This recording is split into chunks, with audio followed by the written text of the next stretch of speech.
अस्सलाम वालेकुम, welcome to सुम्बुस kitchen. आज हम बनाएंगे चॉकलेट चिप कुकीज़।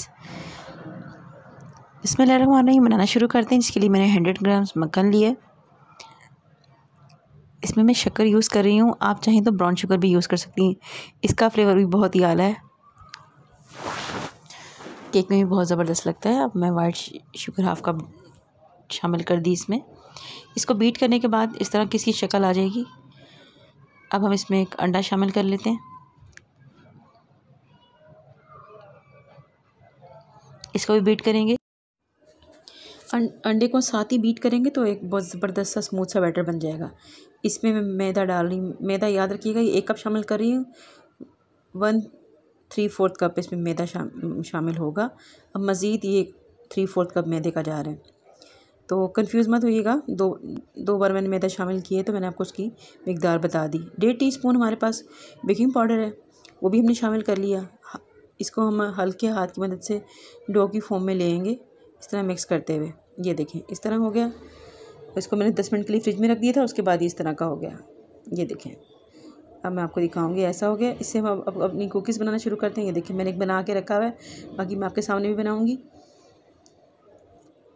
और मैंने ये बड़ा बनाई, इसकी शेप आपने छोटी बनानी, इससे आप खुद अंदाज़ा लगाएंगी बहुत सारी कुकीज़ तैयार हो जाएंगी। ये देखिए, मैंने चॉकलेट चिप इसके अंदर यूँ लगा दी है। ये देखिए, आपने भी इस तरह लगानी है, वरना वो इस तरह इतना खूबसूरत लुक नहीं आएगा।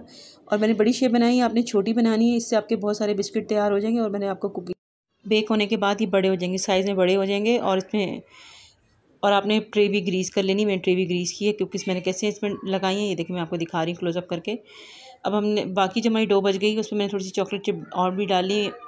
ये देखें, बाकी चॉकलेट चिप वाली भी बना लेते हैं। पहले हमने सिर्फ ऊपर से लगाई थी, और ये देखें अंदर भी इसके चॉकलेट चिप हैं, ऊपर भी लगा लेंगे इसी तरह। ये देखें, कुछ इंच ऊपर बिल्कुल कुछ मैंने ऊपर की तरफ लगा दी है और कुछ अंदर डाली है। कुकीज़ को तो मैं देचके में ही बेक करूँगी, पतीले में। आप चाहें तो इसको ओवन में भी बेक कर सकती हैं। तो बस मैंने अपनी बाकी जो कुकीज़ उनको बेक होने रख दी, और ये भी बेक होने जा रही हैं। बेक होने के बाद मैं आपको उसकी लुक दिखाती हूँ। ये देखें, बेक होने के बाद मैंने इसको तकरीबन 20 से 25 मिनट बेक किया है, और साइज़ में डबल हो गई हैं।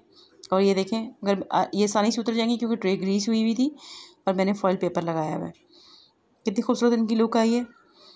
बच्चों के लंच बॉक्स के लिए ज़बरदस्त सी कुकीज़, ज़बरदस्त सी रेसिपी मैंने आपको। ठंडी होने के बाद आपने इसको निकालनी है। जब ये गर्म होती है तो नरम होती हैं, उसके बाद ही क्रिस्पी हो जाएंगी। और ये कॉर्नर्स देखें कितने ज़बरदस्त बेक हुए हैं। मैंने इनको निकाल लिया, मैं निकाल के दिखा रही हूँ। अभी भी गर्म है, तो इसलिए मैंने आपको मज़ीद तोड़ के नहीं दिखाई। तो मेरी रेसिपी अच्छी लगी तो लाइक कीजिएगा, कमेंट कीजिएगा, शेयर कीजिएगा। Thanks for watching. अल्लाह हाफिज़।